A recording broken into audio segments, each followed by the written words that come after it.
the NBA and the champion Raptors.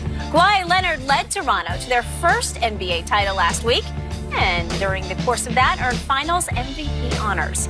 But Kawhi can now become a free agent in a few weeks. Here's Fred VanVleet on trying to keep Kawhi in Toronto. There's nothing more that we can do. I mean, we've done it. The city's done it. This franchise done it. The coaches have done it. The teammates have done it. We've done our job. He came here and did what he was supposed to do. So he brought this city a championship, and I think he's earned his freedom in his career to do what he wants to do, and we'll all respect and admire him. And if he's on another team, then we'll just have to kick his ass next year. But hopefully he'll be back. Earned his freedom. Shannon, what do you think about VanVleet's comments? Do you like him? Skip, I agree with everything he just said. There's nothing more he can do. The year went better. I don't care what Kawhi Leonard said about coming in there when it was reported that he called Kyle Lowry and said, "I know you're disappointed that they traded your best friend, but I'm gonna come in there and let's work and let's do this." The year went better than they had possibly hoped for. They came up with a plan of how they were going to work with Kawhi, how they were going to treat his injury, the quad injury.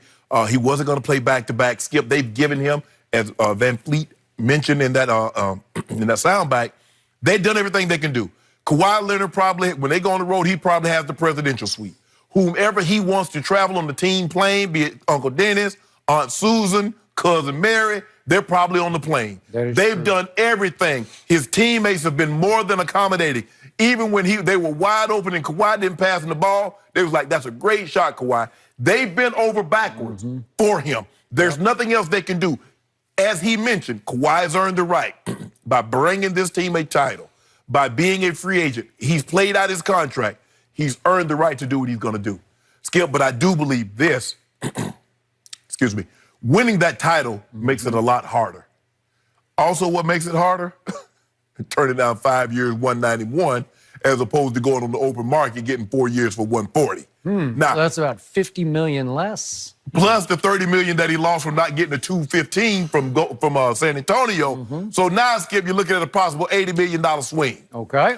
Given his injury history, I don't know if you can bypass that. Say, you know what, I'll wait, I'll go somewhere else, sign a one-year deal, and then I can sign a longer-term deal with more money. I don't know if Kawhi is going to be willing to roll the dice given his injury history. I think there's a better chance. I think there's a 60-40 chance he stays in Toronto because they can keep this thing together at least for one more year. All Marc Gasol has to do is pick up his player option. The only other guy that's free is Danny Green. Other than that, they bring back Siakam. Anunoby comes back. Serge Ibaka is there. VanVleet just re-signed his contract. So they can keep this thing together for one more year. Skip, I don't know if I'm Kawhi, I'd do a one-year deal and let's wait and see. Given his injury history, I'm going to go and swoop this 5 for 191. I'm going to go and stay up in Toronto. You're going to stay for 5 years? Yeah. Want to bet on this? No, I'm just saying. Okay. That's what you would do? That's what I would do, given my injury history. Okay. He missed 73 games. He missed another 22 this year. You mentioned how many times? 5 games here, 8 games there, 10 games. That's a lot of games, Skip. You make many good points. In fact, you make about 80 million good points across the table. I believe number 2 will stiff the Raptors just the way he stiffed the Spurs. It's not stiffing. Yeah, it is. It's stiffing. He just needed someplace to land for a year, and it all fell into place. It was all meant to be. Embiid got sick, and he got hurt. And then Clay got hurt, and then Kevin Durant got really hurt, and that was the end of that deal. And you know and I know, if Klay Thompson had not gone down in Game 6, we would have had a Game 7, and we'd be sitting here today talking about the new NBA champions. No, it's the old NBA champions. No. It'd be the Golden State Warriors. Kawhi wouldn't let that happen. You don't Kawhi think wouldn't so? let that happen now. At home? No. Boy, he stunk it up and disappeared at home a whole bunch. Played much better on the road. So, I cannot tell you how impressed I was by what I listened to this whole soundbite. Fred VanVleet has become the unsung leader of this team. He was the closer for this team. Hubie Brown made a case that he should have been the Finals MVP for this team because of the two-way job that he did, one on Steph Curry and also on making all the big fourth-quarter shots on offense. And I loved how he laid this out because it sounded to me like he was a little tired of this narrative of we're going to crawl and we're going to beg Kawhi, because they've been crawling and begging this whole year long. And they've been giving him all that he wanted, to all your points. You want this? You want this? And it even went so far. So we tired of kissing your butt, Kawhi. What you gonna do? Yeah. And what was the dining thing downtown? Kawhi and Dine Him, or whatever it was called. You know, never have to the pay initiative where you never have to pay for another meal. And then Siakam seemed a little offended because he was talking about somebody supposedly gave him a house or a lot. A penthouse. A penthouse. And Siakam said, well, where's my house? And he was kind of half kidding, but he was half kidding. Right. He's like, well, wait a second. I'm pretty good too. Do I get a house? Yeah, you was here the past 2 years. You got swept. Well, he was. That's why they took your house away from you. You could have had one had you not gotten swept the previous 2 years. Okay. So my favorite line of yesterday came from Fred VanVleet when we just saw it. That if number 2 is on another team, then we just have to kick his ass next year. And he chuckled because everybody else started chuckling. But when he said it, he didn't mean it with the smile. Dude, he wasn't kidding about it. Hold on, Skip. My memory's a little foggy here because, I've been celebrating. I was on that amnesia. A couple of hits of that thing, and you forget everything you ever knew.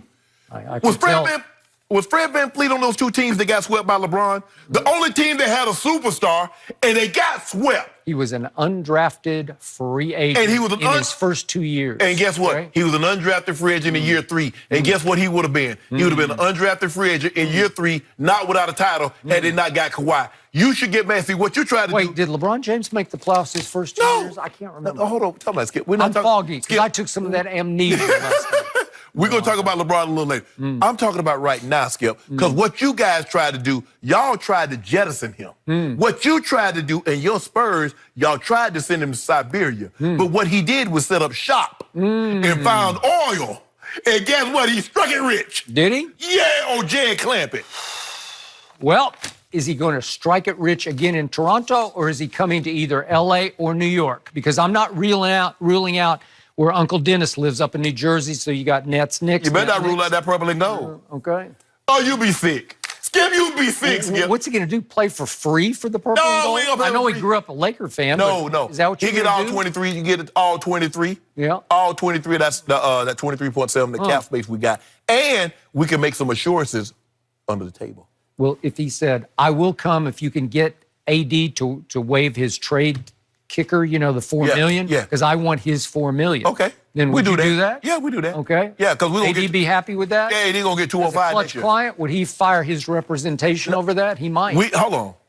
The best representation AD's ever had was one Rich Paul, because AD made it abundantly clear he no longer wanted to be in New Orleans and he wanted to come to LA. And he felt the guy that could bet. Skip, you know how this thing go. When if you get a divorce in Beverly Hills, you go Marty Singer, you go see Laura Wasserman. That's what you do. You go get the best. The man wanted to leave New Orleans. How do you know the Don't best? worry about all this, what I know. He wanted the best. He says, I want to leave New Orleans, and I want to go to this destination or that destination. Let me think who can get me there. Oh, one Richie Paul.